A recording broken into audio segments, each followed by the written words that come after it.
Anytime pwede ka nilang palitan at tanggalin. Dito sa trabaho, pamilya tayo. Pag umangat ang kumpanya, kasama kayo.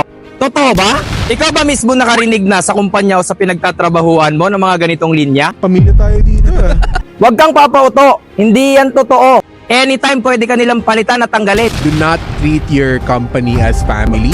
Dahil ang katotohanan, sila lang yung aangat at ikaw mananatili ka dyan sa laylayan ng kahirapan. Magkaiba ang kapamilya at katrabaho lang. Huwag mo nang lalagyan ng iba pang kahulugan dahil pagka nagkaipitan, kanya-kanyang salbahan ng karir yan. Okay ka lang? Ba't ako magsasorry? Wala akong ginagawang kasalanan. Huwag na huwag mong aasahang pagtatakpang kanyang kasama mo. Dahil at the end of the day, kanya-kanya kayo ng pamilyang pinapakain. Dahil ang pagtatrabaho ay paghahanap buhay lang at pagkita ng pera. Tanggapin mo na lang yung realidad na hindi kayo magkaibigan o magkapamilya ng katrabaho o boss mo. We were friends. And I was like, no, we're not. Let them do